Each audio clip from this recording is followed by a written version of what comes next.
How's everybody doing? I think you know, and welcome back to Cities Skylines, East Yorkshire, and the lovely city of Kingston. What we'll be doing in today's episode is by far the largest expansion we have ever done.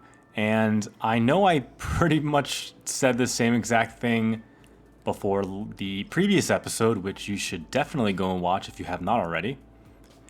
But this just absolutely blows it out of the water.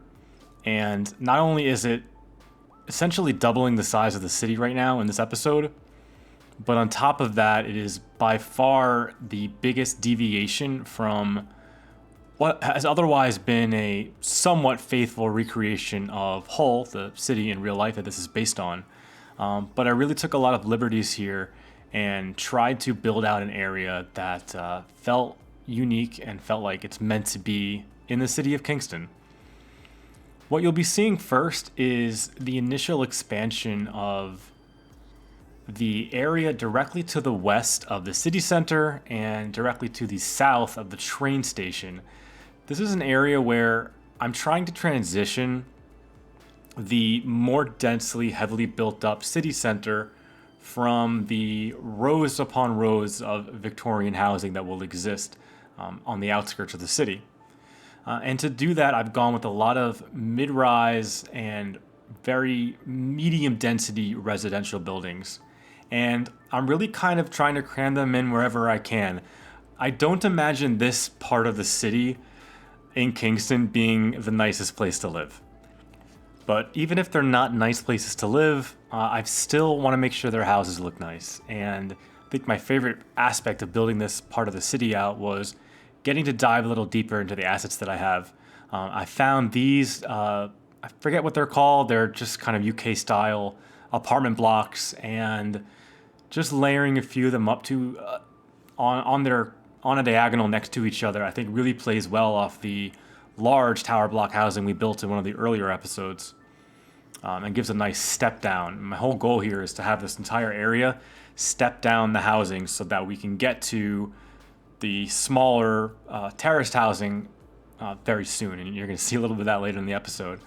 Also just kind of cramming things wherever I can in directly next to the highway. Now, I know it might seem a little bit weird building next to a highway, but I probably should just be, you're just seeing the cars move fast because the video is sped up, but you know, once they get past a certain point, really once they get past the bridge, which will get built at some point in the future, and this is meant to kind of slow down. It's not a very high speed way. So this way, the houses there certainly wouldn't be terribly disturbed by it, but certainly not great. What you're seeing being built here is a bike path, and it's actually, I forget the asset name, but it's a bike and pedestrian path in one. And holy cow, it became so heavily used so quickly. When we do the live play, and there will be a live play later on, which is also showing a few things that were built off camera, and you'll see the bike path, the pedestrian path is just teeming with people. Those smaller tower blocks I placed down at the very beginning, they have just a ton of housing capacity. And that's let them just, this entire area, the population of the city in total has gone up by about 2,000. Next, you're seeing me place down these blue homes. I believe they're called Beechwood, something Beechwood. And they work really well on their own, just a single house. But I think they work even better when you stick a few of them together, and it kind of lets you vary the size of them. And you'll see throughout this build where I'm using one in one spot, two in another, three in another, and never looks out of place. Very versatile building. Slap down some paths and some trees. I'm definitely using a lot more trees in this part of the city than I have anywhere else. But I just kind of need a little bit of foliage to fill in those areas. Speaking about filling in those areas, once I got all of these apartment blocks put in, I really knew that I needed to connect that space from west of the train station into the city center, because there's still a few blocks in the city center which are not finished and should be. And this is kind of the first one. Now, I guess this is technically on the west side of the city center, but still an important one, being right next to the train station. And I wanted to throw a hotel in there, and I found this Premier Inn hotel asset, and I like it because unlike hotels you see in America, they don't tend to exist in European city centers like that, where they have a big parking lot, a driveway, and they feel very distinct. This is just a hotel slap bang in the middle of the city for when you want to, have that kind of experience. There is actually a hotel on that corner in Hull itself, which is what gave me the idea. Although apparently it's not the nicest place. It does not have the best reviews. Wouldn't recommend staying there. All right, and once we're done with the hotel here, you're gonna see us do a little bit more of the housing here, but I wanted to take the time out to tell all of you to hit that like button if you haven't already, and subscribe if you aren't currently subscribing. My subscriber count is a little bit stuck right now, and I certainly don't expect it to go up constantly and all the time when I'm starting out here, but if you haven't and you like this and you want to see more, there's going to be a lot more to come. I'm already actually working on the video that's going to follow this, looking to build a large industrial area to the northeast. Not terribly happy with the first run at it, but I'm going to dive back into that in the next few days and see what I can come up with. Next here, like we said, more city center. I'm not finishing the entire city center here. In the end, we're still going to need to do the far northwest region, as well as continue to finish in detail the area around the concert hall, convention center, whatever we might end up calling it. But in this corner, because it's so close to the train station, and it's so close to the kind of commercial heart, I wanted to throw in some office space. And the reason why I'm actually doing the industrial episode next is because you can see on the bottom of the video there, the industrial slider is really through the roof. Once again, since I've put down all of those houses. So for this area here, just a bit of a mix, old British looking style courtyard offices, and then more kind of brutalist, post-war, ugly, gray, dingy office buildings. But hey, somebody's got to work in them. And then just parking. I mean, like I said, there's always going to be parking in these areas. This is not the last parking lot we'll be building in today's episode for sure. But I really like how this one kind of snuck in, and then I just laid some trees down and ran with it. Really kind of happy with how this came out, this block in general, considering it has this kind of awkward oval shape. The last block that we are going to be building today in the city center, before we get into something very exciting, is this. But no. Let's talk about what we're really here for. Let's talk about what's probably in the thumbnail and what is probably in your minds right now. What you want to see is the football stadium. It's in the title. That's what I was going to say. It's in the title as well. And yeah, so I had really wanted to do the football stadium, and it's coming up in just a couple of minutes here. I really am so happy with how it came out, and I hope you will be too. But I think adding something like that in gives the city just so much more character, and going just to continue this expansion. I'm not terribly happy with the very end of what you're going to see being built here. What's already been on screen, I'm definitely happy with. My goal here was really to make the entire area feel closed off. If you look at Hull from an aerial view, or really any European city, or British city rather, there is a lot of, either parking in the center of a block, or just every building in that block is built out, it's directly backed up into another lot. And they're going to have maybe tables and chairs if they're a restaurant. They're going to have just storage and parking and whatever. But enough of that. I want to talk about the football stadium, because we're going to get into it just about here. What we had to do first, though, is I wanted to take inspiration from something that wasn't Hull. And I've been getting this request a lot from some of my viewers, so for those of you who have called this out, here's your chance to gloat. It's happened. I actually took the inspiration of the football stadium from Peterborough. And ironically, Peterborough is actually, their football team is in direct competition with Hull's football team right now for one of the top spots in League One, the third division of English football. But I really like the way their stadium looks, because it's just surrounded by houses. It feels like it's built out in the middle of a neighborhood. But to be able to get that stadium to be built out in the middle of a neighborhood, there needs to be a neighborhood. And what you'll see me doing is copying and dragging and dropping using the Move It mod from what I'm calling my library. What I did was I sorted through all of the Victorian terrace house assets that I had, and I found two that I like. I believe it's number 10 and number 11. And I set them up with fences, and in each lot I dropped a shed, a little soccer goal, a table, a chair, a patio, and then just by copying and pasting them around, they make you fill in the area so quickly, while still having a decent amount of variety. And before it gets away with me, this is the football stadium. And I know what your first thought might be. It's too close to the housing around it. But again, that really was the intention, to have the housing back up directly onto the stadium. If I'm smart and I'm watching this back, I'm hopefully put in a Google Maps picture of what the Peterborough Stadium looks like. But what I'm kind of imagining is that this lot was used for the original football stadium, which might have been a more traditional, older venue. And at some point, the team said, you know, we need more space, but we don't want to find new land, so we're going to demolish the old one and, you know, play somewhere else for a couple of years and build a new one in its place.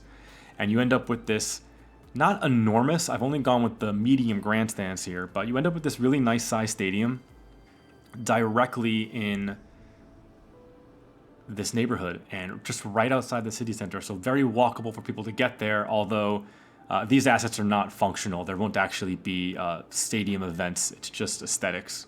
But I really do like the way they look, and just doctor them up with the right colored seats and a couple of goals, and I mean, you can see from the thumbnail, I love it. It's the most British thing I've built so far. It's the most unique area that I've built in so far, and if you're going to build something that looks exciting and unique, you need to give it the ambiance around it. So the housing alone is just not enough. What every good football stadium needs surrounding it is pubs. Not just one, not just two. I think I put down like 3 or 4 different pubs here. And more tiling. I know there's always going to be more tiling. It just never ends. I've definitely only showed like a few seconds of it, and then we're going to move on. You know the rules here on this channel. But behind all these pubs, it's really important to just kind of give them atmosphere. Imagine fans coming to the stadium and being out on the patio, and they're hooting and hollering drunk over the people having a couple of pints of beer in the back of these pubs. That is atmosphere. That is ambiance. That is the British way. And I don't know, this is a place where I want to go see a match. I want to go have a couple of pints, and I want to go enjoy myself. I had the pleasure of going to see a few games in Hull while I lived there, and I also got the chance when I was in London just a few months before the pandemic started. I did get to see a game at West Ham at the Olympic Stadium, which maybe not the greatest stadium for watching a game, but definitely a fun experience with such a traditional team.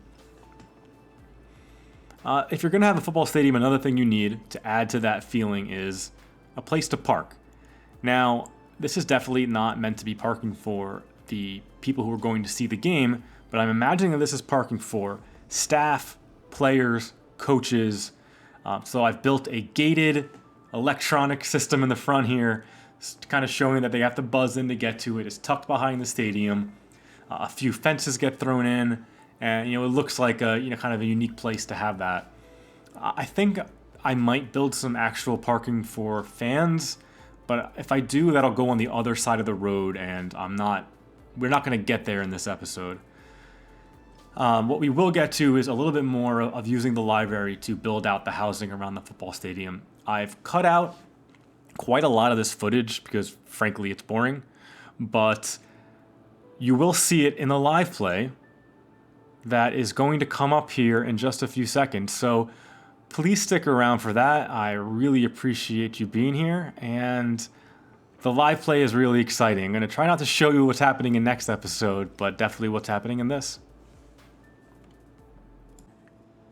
All right, and here we are in the live play. Now, I am very strategically only showing you this portion of the map, everything west of the river, because I have already started recording for next episode, and you're not getting a sneak peek at that just yet. You'll have to wait another week or two. But the reason why I'm still focusing on this particular area is look at how much we've expanded. The new section in this video, which is kind of, this entire almost rectangle over here, has essentially doubled the size of the city. It's a massive extension onto the city center, and with the increased levels of population, it's really making things pop in the city. So before I take you over here and to the football stadium, let's take a look at a couple of office blocks I built over here at the edge of the city center. And once again, I love the little parking lot here. I think it came out quite nice, and I don't know, it really just fits in. You know, it gives you that nice blend and makes this whole area feel very compact and tight. But most of this episode was spent on all of this housing. Just an incredible amount of housing. Some of these buildings have 50, 100, 150 housing units inside of them, so you can see how many people are walking around. Like, let me not pick up too much noise there. But yeah, I mean, this is what I want in the city. It's alive. It's doing things. There's people moving around. I'm still kind of waiting for some more people to get into the buildings because for whatever reason, most of these streets have parking on them, but as you can see, only have a few cars in each place. I'm kind of looking forward to the point where those become essentially full of cars.